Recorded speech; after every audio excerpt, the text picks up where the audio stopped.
sans plus tarder, je vais donner la parole à nos panélistes afin qu'ils se présentent. Monsieur Castonguay. Merci beaucoup. Premièrement, un gros merci à toi et ton équipe, Jasmine, pour avoir organisé cet événement. On apprécie également la nature originale du concept. Donc, Benoît Castonguay, directeur par intérim de l'équipe Gens et compétences à Innovation, Sciences et Développement économique Canada. C'est, en toute honnêteté, ma première expérience au sein d'une équipe des ressources humaines et j'ai découvert une nouvelle passion pour moi professionnellement. Donc, c'est un plaisir d'être ici avec vous. L'équipe de gens et compétences a été mise sur pied il y a environ 2 ans pour essayer d'amalgamer tous les services et les programmes de ressources humaines qui sont orientés à nos employés et pour essayer de capturer un peu l'expérience employée à ISDE. Donc, le mandat de notre équipe touche sur la gestion du talent, la gestion de rendement, l'apprentissage, les programmes de développement, le onboarding, l'intégration au ministère, primes et reconnaissance également. Donc, c'est un peu l'éventail des services qu'on offre à nos employés du ministère. Je suis également le gestionnaire de talent pour le programme d'agents libres du Canada qui est en train de se mettre sur pied à ISDE. Et je suis un agent libre moi-même avec la cohorte au secrétariat du Conseil du Trésor. Donc, un focus particulier pour nous cette année, évidemment, ça a été la gestion du talent, la mobilisation de talent. Je pense que la réponse COVID-19 met l'emphase sur comment identifier les compétences essentielles, comment les mobiliser à des objectifs corporatifs. Donc, c'est un peu cette optique que je vais amener à la conversation d'aujourd'hui. Merci, Jasmine. Merci, Monsieur Castonguay. Madame Crandall. Merci, Jasmine. Merci, Benoit. My name is Natalie Crandall. I'm currently the talent manager of the Free Agents program at Natural Resource Canada. And like Benoit, I'm also a free agent out of Transport Canada Cell. I also have been working on various aspects of talent management or skills and profile mapping for employees with the federal government for some years. So I'm really excited to be here and to talk with you guys about all of this today. Thank you. Super, merci. Mr. Taylor. Hey, good afternoon, everybody. And thank you, Jasmine and team, for the spectacular event today. And I'm honored to be here. Hopefully this will be one in a stream of many of these fantastic events. My name is Julian Taylor. I am the Director of Workforce and Data Analytics Services at Okro. And we're responsible for reporting on the workforce and various different aspects of the workforce for the core public administration primarily. Thank you very much, and I'm looking forward to this fun event. Thank you. Thanks, sir. Madame Filiatro. Good afternoon. My name is Jenny Filiatro. I'm a director with the Benefits Delivery Modernization Program at Employment and Social Development Canada. Scope of our work is really around delivering high quality and timely and seamless services to Canadians. And I'm responsible for the workforce management work package. So really supporting that future operational state and looking at tools that we can nationally manage our operational staff and aligning with the workload that's coming into the department to support the programs. Also includes the training strategy and how do we upskill and do the career development for the staff working in the service delivery hubs. I may be bringing a little more of an operational lens to the discussion today, but really looking forward to it. Thank you. Super, merci Filiatro. Effectivement, ce qu'on cherche à générer, c'est un dialogue à partir d'une variété de perspectives. So without further ado, we will launch into the questions, and I'm going to ask our panelists, maybe I'll start with Madame Filiatro first, to react to some of the statements or questions that I'm asking. If you, audience, have anything you would like to add to the conversation, raise your hand. Participate via chat, and we also have a Slido as Mr. Arsenault provided the passcode and information to be able to join through there. So we'll be monitoring all of those. So please, if we haven't invited you to this session, maybe it's because we don't know about you and we should. So please raise your hand and let us know if you want to be included in further dialogue. Like Julian mentioned, there might be many more events. What we're trying to do is so vast that we can never cover it in an hour, right? So we'll do the best we can throughout the month to just make sure everyone has the right information, or at least some information. Okay, so let's go back to our skills. I'm going to ask this in English. I'm going to ask you to react. Skills within the public service are adequately measured and can be efficiently matched with jobs. Et je vais mettre la version en français dans le chat. And I'll give each of you a turn. You'll only have a few minutes just so that we can manage our time. Madame Filiatro. Thanks.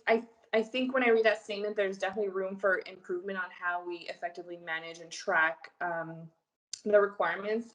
We tend to fall back probably in our old ways in our staffing approach and evaluating candidates that meet the requirements versus using maybe objective data that we can draw from past work experience, performance, and some of those pieces. So I think there's definitely room for improvement there. Exceptionally short answer. Mr. Taylor. You put me in there to get the long answer. I like that. Well, I think the fact that we're here today to talk about this subject suggests that there's probably an opportunity for improvement. And I think, when we look at this, it really comes down to the concept of a gap analysis, which is, you need to understand something about what's on the left, and you need to know something that's on the right, and you have to kind of be able to measure the distance between the two. And so we really don't have any clear data on our jobs and what the requirements are in a collective space. We don't really have a whole lot from our employees in a big space either, and not a whole lot of common measurement. So we're early on in the phases, I think, but I don't say that to be negative, because there's been a lot of really great work that's been done in that space. I think we just need to start looking at it more of a global perspective rather than pockets of great work. And I think if we can find a way, utilizing frameworks that exist already, to kind of pull that great work together, I think we'll actually be in a fairly good state. What a brief answer, Mr. Taylor. Thank you. Madam Crandall, reaction to that?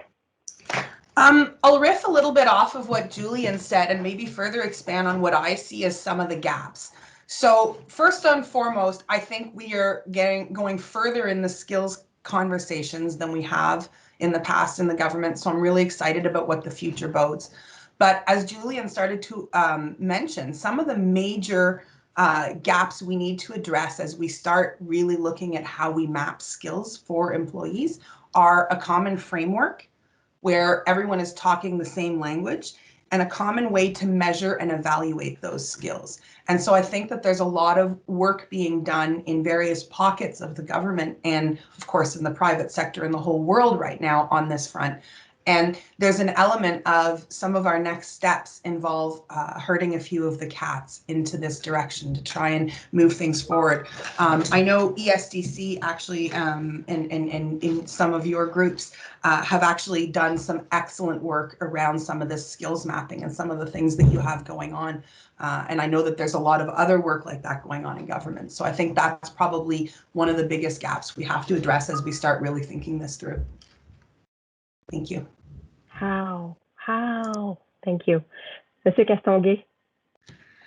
Merci. Je pense que comme première étape, c'est important d'essayer de définir les compétences. On parle beaucoup d'essayer de mesurer, de faire le lien, de faire le matching, mais sans la définition commune, on est un peu laissé à un défi d'envergure pour essayer de faire ce travail. D'un côté, les descriptions de travail sont souvent définies comme key activities, donc des activités clés. D'un autre côté, quand on fait notre recrutement, c'est beaucoup axé sur l'expérience. Donc, on trouve qu'on a beaucoup de terminologie, plusieurs différentes définitions qu'on va appliquer, mais la cohérence entre ces différentes terminologies-là et leur lien direct à des compétences ou des skills reste à désirer de mon côté. Je vais juste mentionner rapidement une réalisation que nous avons faite à ISDE, c'est qu'on traite notre talent interne de la même façon qu'on traite notre talent externe.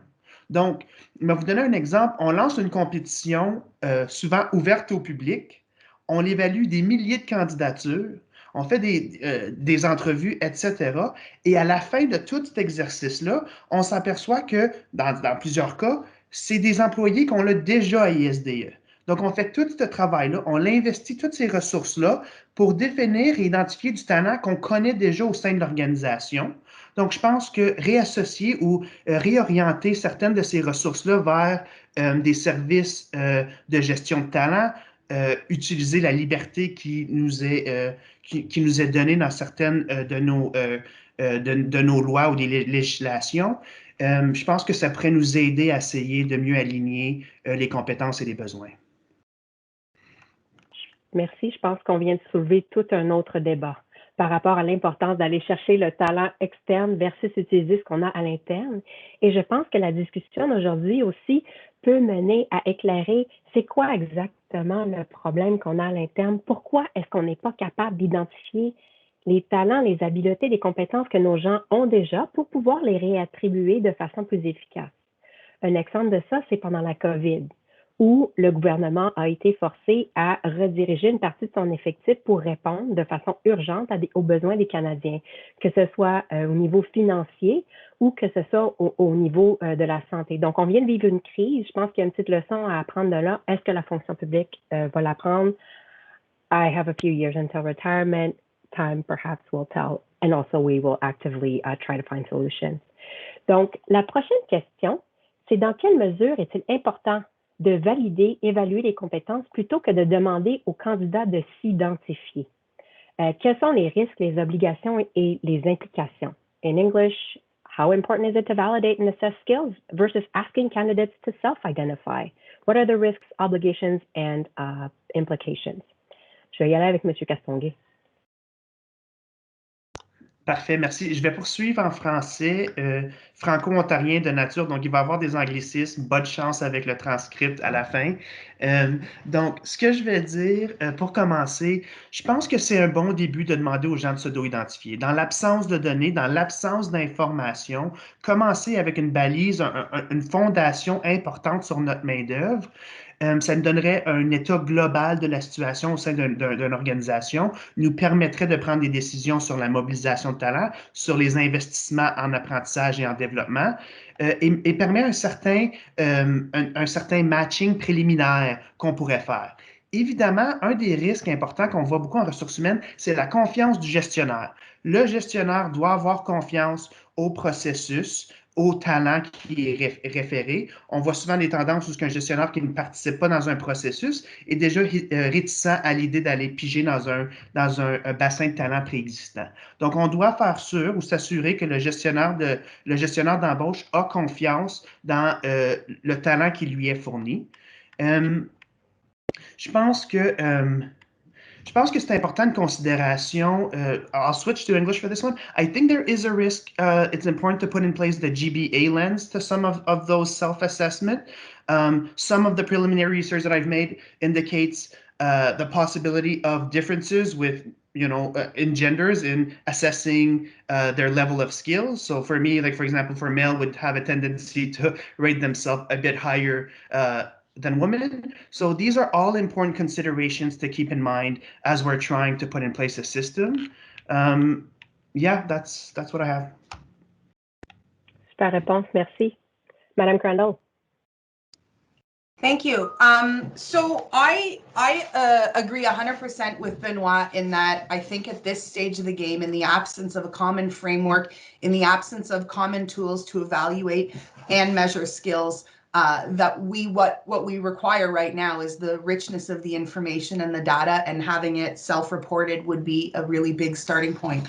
And maybe to contextualize it from a different way, I have this vision where we have an ability to basically intake public service employees' CVs in a standardized format so that we can query it. And when you think about it from that perspective, it kind of showcases in my mind the absolute lack of information that we have accessible to us around our employees. So I've been an indeterminate public servant since 2006. And if we wanted to create a skills profile for me, and we had these magical robots that could go into a million different filing cabinets, these little robots would probably be able to find every CV I've ever submitted for every job I've done. They'd probably be able to find invoices for investments that the federal government has made in terms of my training and development. The robots would be able to find all sorts of information around my performance in terms of my PMA assessments and those other things. But those robots would then have to build a profile for me that could be accessible to the whole federal government. And even then there would still be a huge amount of information that about me and my skill set as an employee that would never be accessible that way. And an example that I like to give is that I am the president of my condo board where I live and have been for the last 8 years. And there's a skill set that I've developed doing that work around negotiations and all sorts of other things that I would not be able to draw the same lines to in my professional work. And when we ask for skills to be validated and assessed, and then maybe even signed off by management, we lose a lot of the ability to collect information about our employees and the public service in general that allow us to, as Julian said earlier, really maximize the use of our data sets. When we have the two data sets, that is the data set around people and the data set around work, when we have access to both of those and we can look at all the various ways that they align, that's when we position ourselves to actually be able to say, you know what, we can optimize best fit in the public service. We can really start looking at where do people belong? What is the work that we have coming down the pipe? What does our workforce look like? And that starts giving us that baseline data to figure out where do people fit? What do we need to do next? What skill sets do we need to recruit for? What do we need to develop in our workforce? Those kinds of things. Excellent. I like the vision. Thank you. Mr. Taylor. So yeah, I mean, surprisingly, I agree with everybody, which is, not normally my way. So, it's a good news story right off the bat. All kidding aside, though, I think, the simple answer for me, and I look at it from a pragmatic perspective, is that we don't actually have the list of skills that people have identified yet. Not sure how we're going to even think about evaluating them. So I would suggest that the importance of evaluating them is quite high, but it's a sequencing of events. And once we have all that data and we actually know what people have identified as their skill sets, maybe that's when we start to think about, how are we going to evaluate that? But first and foremost, I think it's just knowing people have certain skills is a good start. So, the problem that you get into is if we reach too far ahead, we take away from the effort that's required to actually get together and collectively pull that set of skills together that we can inform a better tomorrow. Those are great ending words. Thank you, sir. Madame Filiatro. Yeah, that was by accident, I think. Good accident. Thank you. I would also agree with what all my colleagues here said. I think striking that balance between assessing and self-identifying skills, we can do a better job. To what Benoit was saying, that confidence in the hiring manager and the assessment tools that were used to be able to reuse them. And also try and think of, I find we often default to yes, but I'm different, or yes, but, I need to add this piece, and really start looking at how can we repurpose pools that already exist and having to maybe reduce that reassessment. To Natalie's point, I like the idea of this portal where employees can put all those skills, and I would even push that a little further in. If you put in some of the jobs that exist out there, have employees be able to see, okay, this is my current skill set, this is where I want to go, and then being able to show that delta on how can we, further upskill, develop, or where do I want to bring my leadership competencies to be able to attain the goals I set for myself. I think it's really important for employees to see themselves long-term in the public service and not necessarily just in the role that they're in today. 100%. Thank you, because that is one of the great advantages of the federal public service is that we can navigate from one job to the other, bring our skills, gain more perspective. It's beautiful. We're privileged. Merci beaucoup à tous. C'était très intéressant. Qu'est-ce qu'on pense de l'importance d'évaluer l'éducation formelle, la certification, les compétences et l'expérience versus le potentiel lors d'un processus d'embauche? Mr. Taylor. Well, all right. So I think, we tend to have this focus on one thing, and we say this is really important versus this is really important. And so let's put all our effort into this. And I think it's never that clear cut. And so hiring for potential or hiring for experience or hiring for skills is relevant under certain circumstances.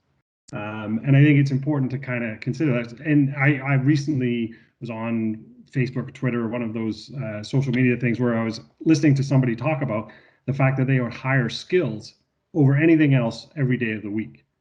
And so in response to that, I'm just going to give you this quick analogy story that I like. And it's about a king that's looking for some pirate treasure, and he wants to build this treasure. And so he hires these 3 people to come and tell, who's going to find this for me. So the first captain gets up and says, well, I've got the fastest boats in the world. We'll get there fastest and we'll get it all done. And the king says, well, that sounds pretty good. And then he asks the second guy, and the second guy goes, well, I don't have the fastest boats, but I got the best sailors, and we can navigate storms, and we'll get you whatever you want to go and get your treasure for you fastest. To which he said, that also sounds pretty good. And then he says to the third guy, what about you? And the third guy says, well, I don't have a boat. I'm going to need one. And I don't have any sailors. I'll need those too. And he says, well, why would I possibly hire you? And he says, because I've got the guy that's got the map.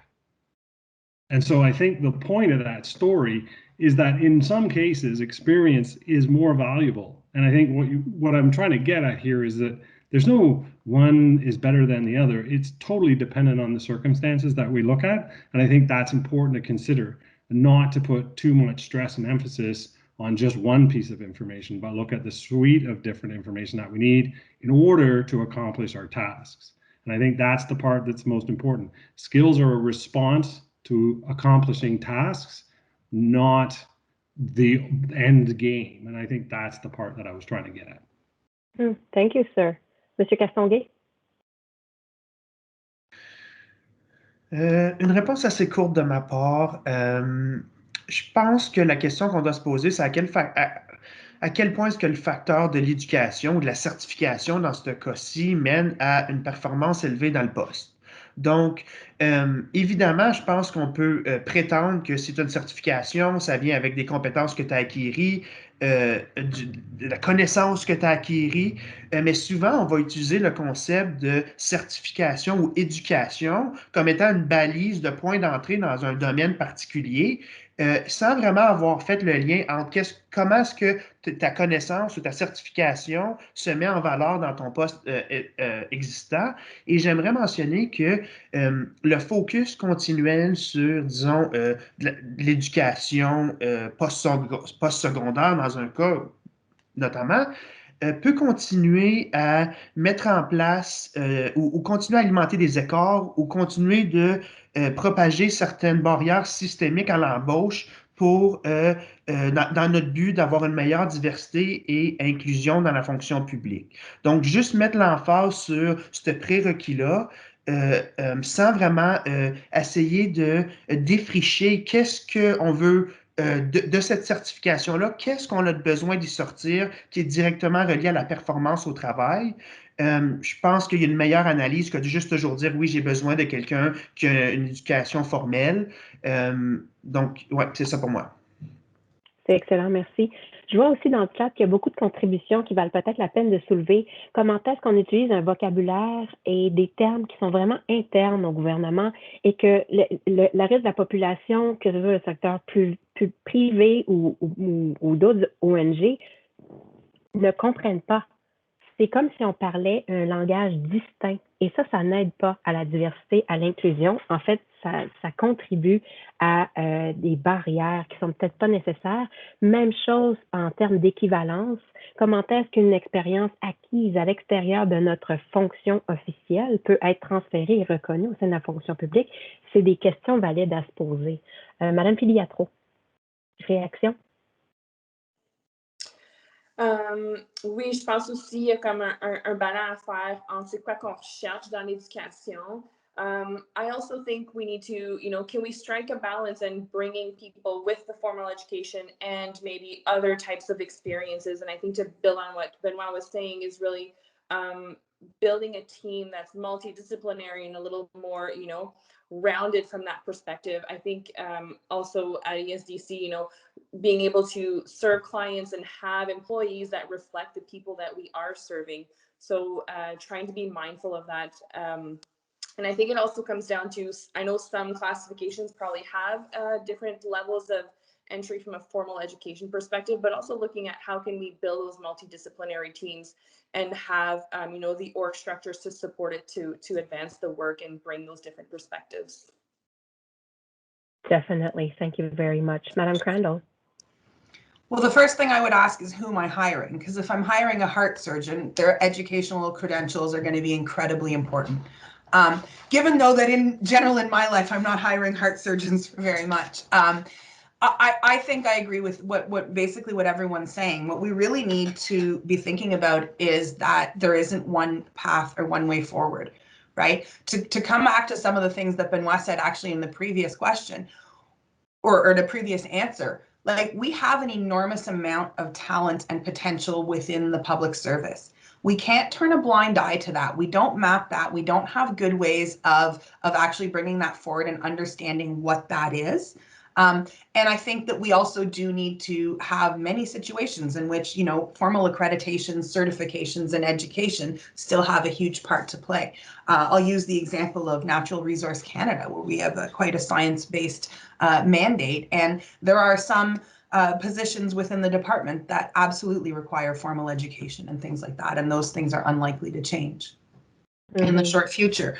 I think one of the things, though, and coming back to something that was said in the chat, is I agree we need to unblur the lines. Like the line between government and private sector, government and non-government is very blurry, and we actually should be we should be doing things in a far more universal way. We shouldn't have our very own speak. It's important that we start thinking about what that gig economy means and how do we facilitate, you know, movement in and out of the public service in a different way. And in order to do that, we will need to standardize. We will need to start thinking about what are those universal languages that we're speaking around both people and work data. Excellent point. Merci à tous. Merci pour contribution. I'm going to jump on Slido because there's a lot of activity there. Je vais essayer de le traduire aussi pour le chat. How does the Government of Canada remain current or frankly approach currency in the skills and data space given a global context of gig economy realities, considerable mobility, and the need to better leverage and support transferability of skills? Question $1 million. I was going to say, yeah, can someone write the answer to that one down? I will copy in the chat for those of you who are more visual than auditive, et je vais aussi le traduire en français. Monsieur Castonguay, réaction?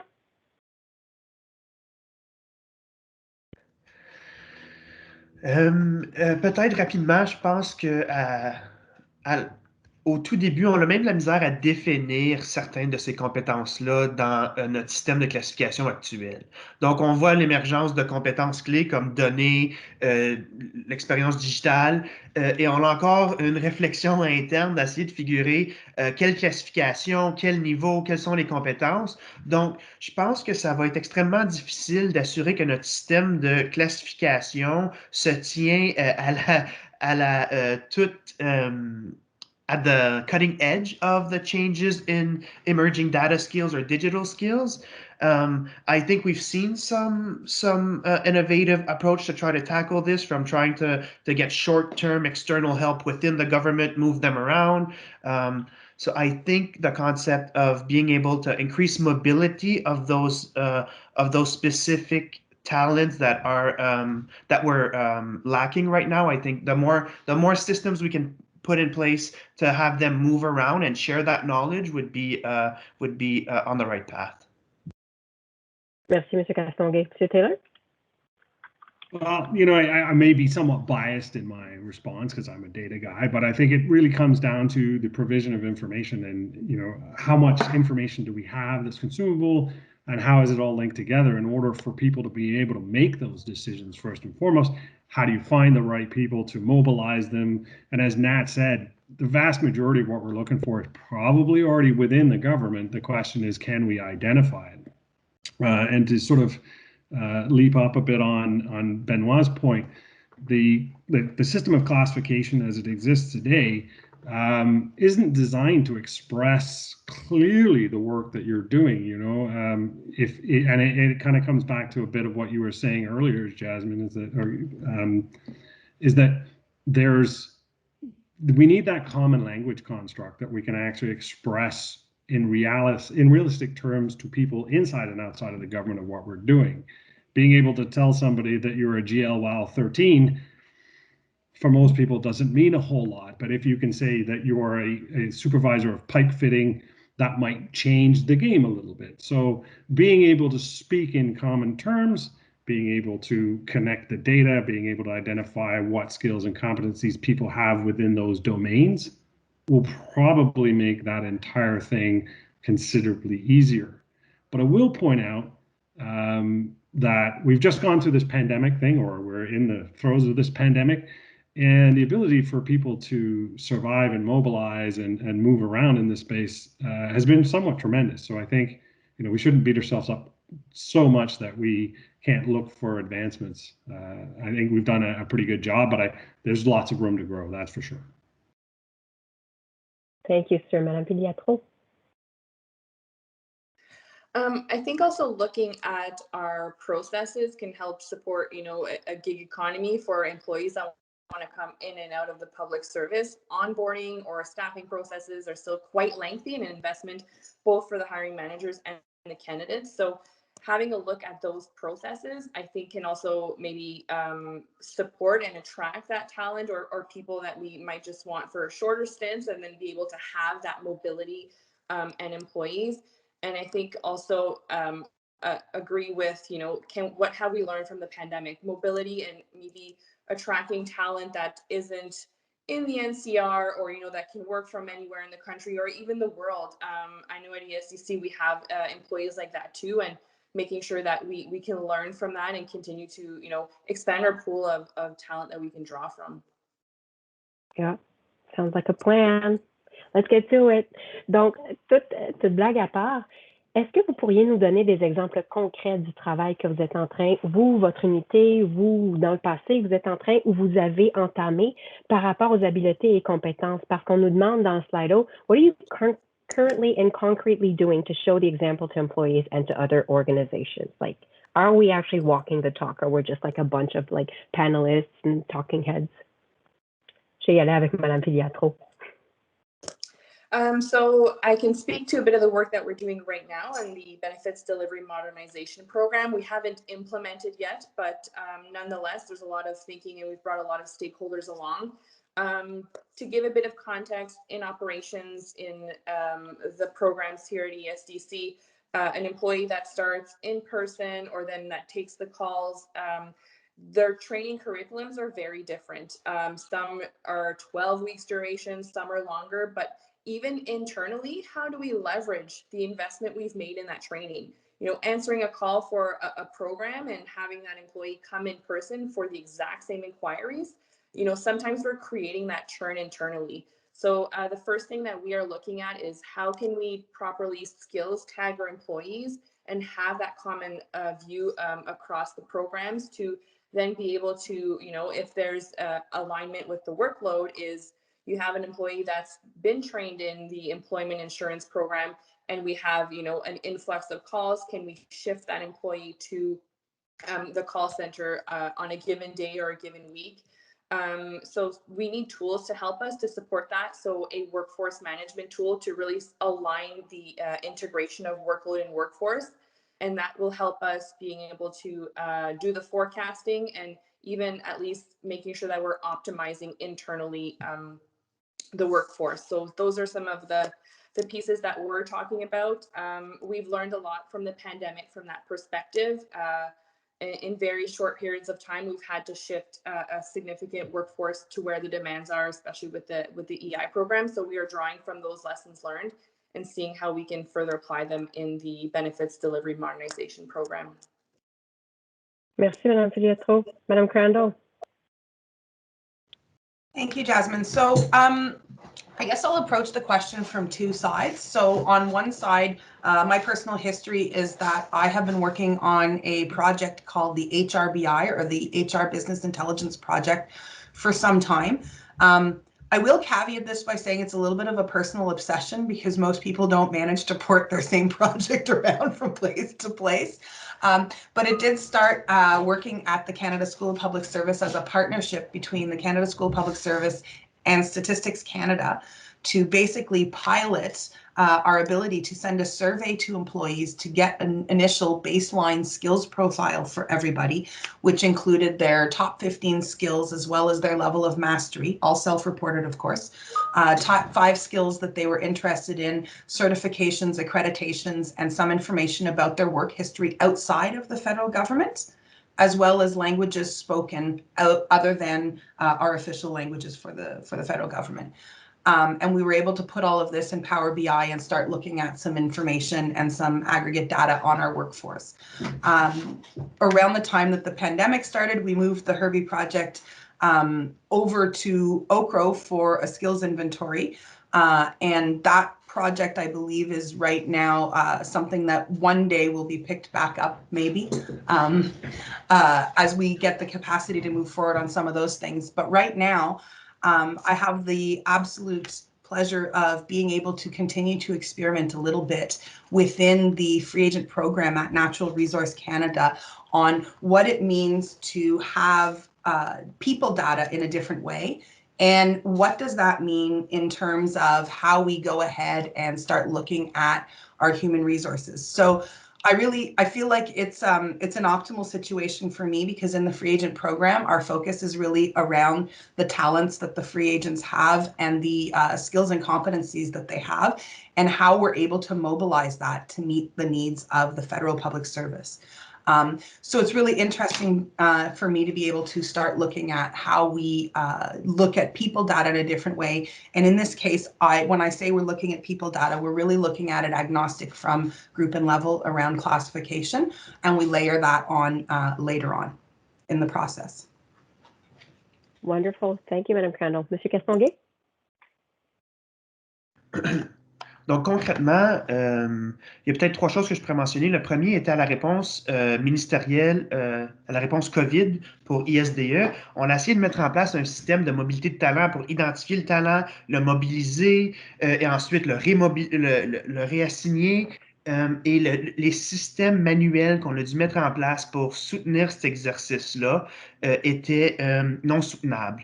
Avec des fichiers Excel, cet individu-là a été déplacé, qui d'autre qui est libre, quelles sont leurs compétences. Et on s'est vite aperçu que ce n'est pas un exercice qu'on peut faire assez facilement d'un côté d'un processus papier, disons.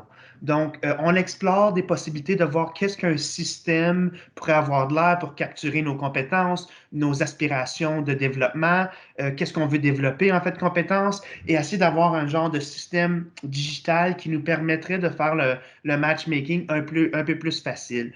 Deuxièmement, relier la gestion de talent ou le processus de gestion de rendement à la gestion de talent. On fait tout exercice de gestion de rendement, on a ça à chaque année. Et quel est le lien entre cette conversation-là et la mobilisation de talent ou le développement de notre talent? Donc, essayer de faire le lien concret entre l'exercice de gestion de rendement et la mobilisation de notre talent au sein soit d'un secteur, soit de toute l'entreprise. On veut assigner un peu notre stratégie de gestion de talent, cherche à explorer certains il y a des placements de talent qu'on donne aux exécutifs comme Ready for Lateral, Ready for Advancement. Quelques critères, c'est comme un placement qui décrit un peu où tu en es dans ta carrière. Et on aimerait ça appliquer ça à l'ensemble de l'organisation pour ensuite, à chaque fois qu'on fait un exercice de gestion de rendement, on peut savoir qui est prêt pour une promotion, qui est prêt à bouger au niveau latéral et utiliser ça avec un lien direct en staffing. Et finalement, oui, exactement, le placement dans les boîtes. Et finalement, le programme d'agents libres, où est-ce que concrètement, on embauche des agents libres sur des attributs, sur des compétences individuelles et non sur des expériences. Donc, on veut innover dans ce modèle de recrutement-là, d'évaluer des caractéristiques individuelles, des attributs individuels et mettre ça en valeur au lieu de l'expérience, comme qu'on fait souvent au gouvernement. Merveilleux, ça me semble hyper concret. Merci, M. Castonguay. Mr. Taylor. All right, sorry, just having concerns with my mute button. It's just, one of those fun things where I got to put money in the mute jar every few days because I can't get it going. It's all good. It's one of those things where as a data guy, you would assume I'd know how to use technology, but It is what it is. Moving right along. So at Okra, we're looking at a couple of things, and one of the key things that we're looking at in this space is a project called the Job Architecture Project. And it basically is looking at how we categorize work in a slightly different way, utilizing existing fields that are already there. And it's based on the premise that we don't realistically understand the full scope of what our work is. Classification, not knocking it in any way, shape, or form, because it is actually a very, very solid structure. And as we start to combine it with the job architecture, you can see the power of the combination of that information actually starts to tell you more. But I'll start with the basic premise here of saying, if we don't know how many entomologists we have in the government, we don't know where they are, we don't know how many we're going to need, we don't know where to source them, this starts to set us up with some understanding of what we were talking about earlier around that common language construct of jobs and the categorization therein. How many IT people do we need? How many, communications folks do we need? What kind of work are they doing within the scope of their job families? So this is what that architecture project is looking at, and it's primarily on the job side of things, although it is the link into people to express the kind of work they are either doing today or what they've done in the past. And so that's something we're working on at the moment. There are a suite of other projects that are underway at Okro that potentially could impact in this space. But I'll leave it at that one for now, because I think that's the one that's most relevant to help out. Super. Thank you. Thank you all for sharing. I'm going to make a statement y'all can react to. The value of creating pipelines with educational institutions, given the rising availability of MOOCs, EDX, platforms that are now offering entire certifications for free. Google will even pay me to learn how to code. So what is the value now in terms of the federal public service deliberately going out to institutions and say, hey, can we create a viable pipeline to give new graduates access to federal public service jobs? Monsieur Castonguay, vous hochez de la tête. Allez-y. Merci. Well, maybe as someone who's still paying his student debt, I still hope that my diploma is worth something. I do still the value. I see the value of building those partnerships. I think the educational institution are still predominantly one of our biggest talent pools, and I don't think we should ignore it or focus elsewhere as long as we have that system in place or these institutions in place. One thing I'd like to add is that le lien entre les compétences et les connaissances développées dans un milieu académique et leur intégration dans un milieu de travail, je pense que c'est complètement logique qu'on essaie de faciliter le placement de notre talent du niveau académique et ensuite dans le milieu de travail. Je pense qu'il y a une lacune là. On s'aperçoit souvent que certaines compétences qui ressortent des universités ou des institutions n'ont pas vraiment un match parfait avec les besoins du milieu de travail. Mais je pense que tant que le nombre de talents, le nombre d'étudiants est aussi important, on ne peut pas se permettre d'ignorer ce talent-là. Je pense que, un peu comme j'ai mentionné plus tard, par exemple, de mettre l'emphase juste sur des institutions académiques peut lier à créer ou proliférer les embûches systémiques à la diversité et l'inclusion. Si on met toute notre emphase dans un système universitaire ou post-secondaire, je pense qu'on ignore une grande partie de la population qui pourrait amener des compétences et des connaissances importantes. Je pense qu'il faut trouver des manières de mieux mesurer les connaissances, les compétences qui sortent des MOOC ou des EDX, etc. Comme c'est là, on a vraiment de la misère à trouver c'est quoi l'équivalence, qu'est-ce que ça veut dire en termes concrets dans un milieu de travail. Mais je vais dire que pour le moment, l'emphase mise sur les académies ou les institutions académiques me semble raisonnable. Excellent, merci. Merci de la sagesse, c'est super apprécié. Monsieur Laliberté, vous voulez réagir à ce que M. Castonguay a dit? Non, en fait, c'est une autre question que j'ai pour nos guests aujourd'hui, nos invités. On a, comme Benoît l'a mentionné, on n'a à peu près aucune donnée empirique sur ce qui démontre quelles habiletés ont un impact sur la performance ou sur une embauche de qualité. On a à peu près rien là-dessus.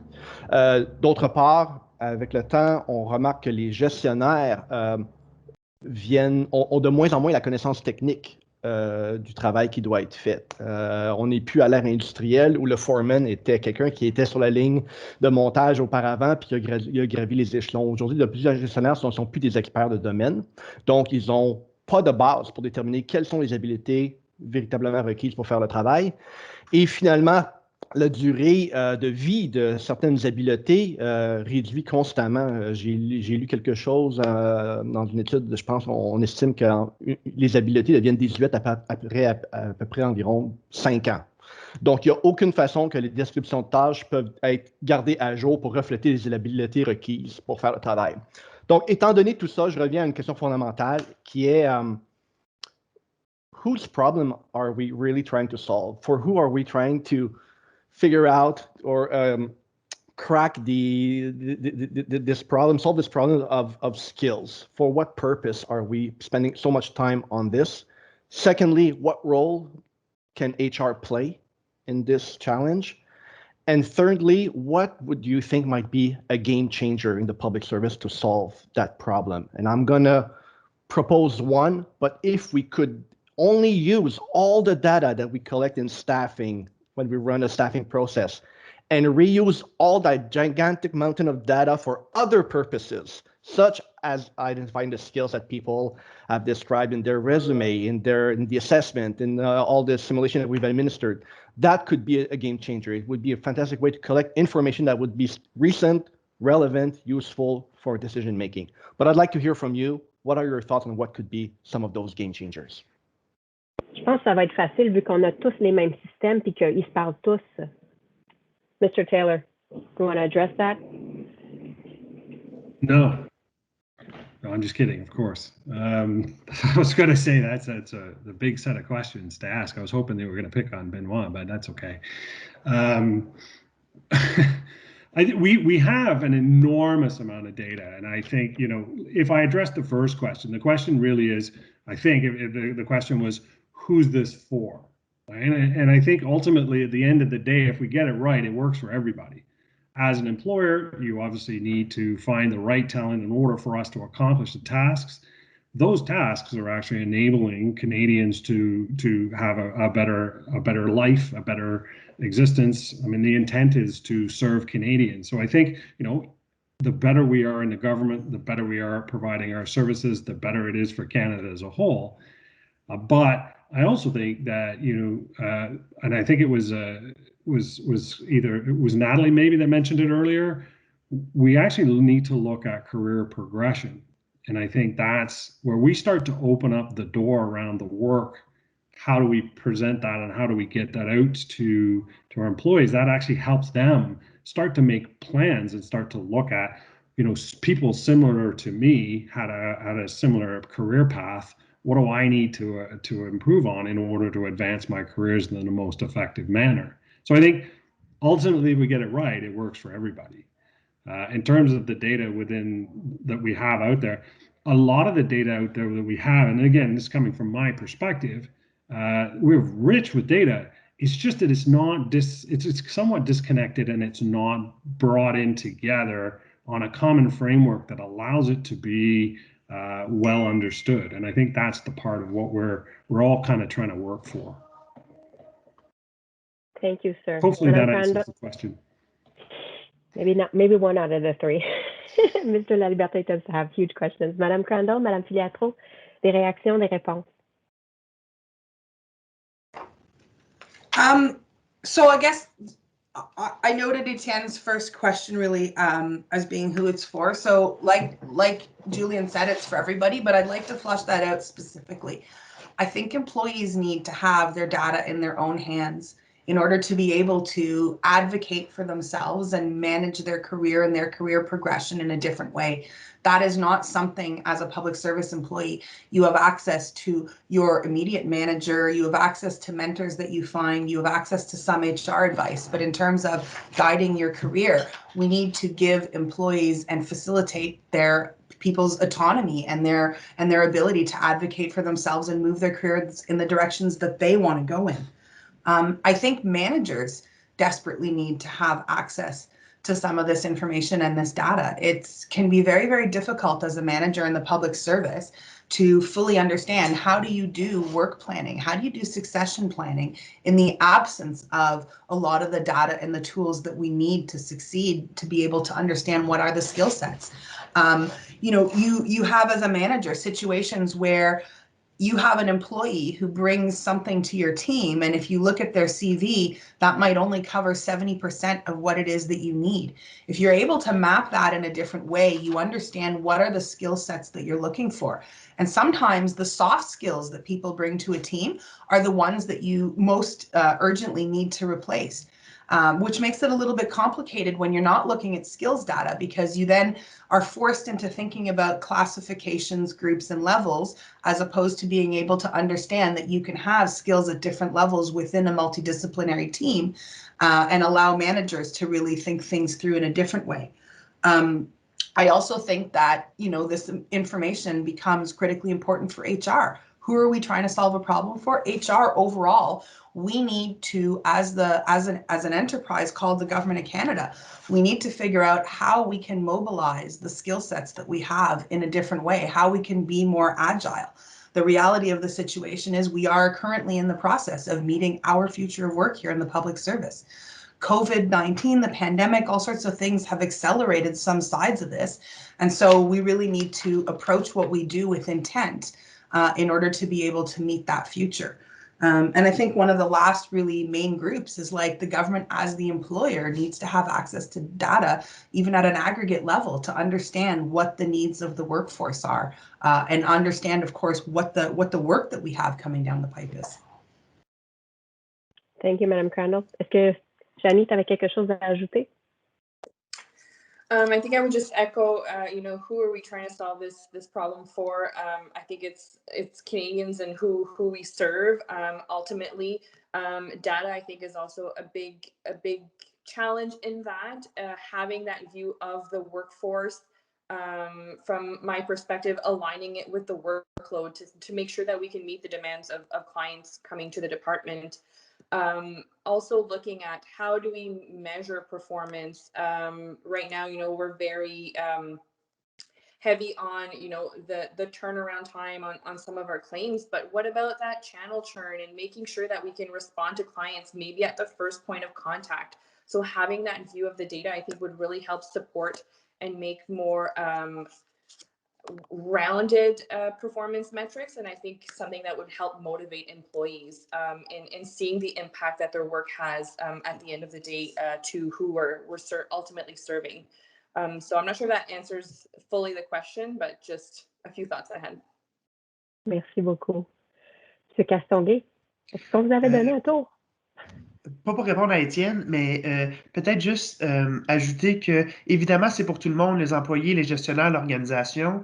Je suis complètement d'accord avec ça. J'aime aussi croire que c'est pour nous, les professionnels des ressources humaines. Je pense que le concept d'avoir accès à ces données-là, les manipuler, les interpréter, a vraiment la chance de transformer la perception des ressources humaines et le mandat des ressources humaines au sein du gouvernement, qui est aujourd'hui beaucoup centré sur des opérations, sur des demandes de dotation, mais amener cette perspective-là basée sur les données de notre talent peut changer la façon dont le rôle des ressources humaines est intégré dans nos organisations. C'est vrai, on pourrait gérer de façon proactive la carrière des employés, surveiller un petit peu plus étroitement leurs besoins d'apprentissage, combiner les postes vacants avec les meilleurs candidats potentiels de façon plus efficace. Donc oui, absolument. J'ai hâte de voir qu'est-ce que ça peut donner. And we are 3 minutes out of the end of this event. And so I will stop here because I want us to be able to run to the washroom, frankly, if we have a meeting at 2. And so I think it's a good practice to end 5 to 5 and then to start our next meetings past 5. So thank you so much. Panelists, you have been wonderful. I think that for myself and also from comments for the audience, the conversation has been insightful, deeply appreciated. And we love that you were able to join us today. We look forward to more conversations around these because it's almost like we know what to do. We just now need to be able to do it, and we know what that means. So we'll have more conversations around that. Donc, merci. Merci aux participants. Vous avez été magnifiques. Vous avez aussi démontré qu'il y a un appétit pour avoir ce genre de conversation-là dans cet espace-là. Please don't forget that you can participate. We have these monthly. Don't forget to sign up to our GC Collab page. That's how you will know. The recordings will be available and all additional resources will be available on our GC Wiki shortly. Et on a hâte de vous revoir. Donc, faites attention à vous. Prenez soin de vous. Stay safe, everyone. We'll see you soon. Thank you, panelists. Thank you so much. Thank you very much. Thank you. I really enjoyed this. Thank you.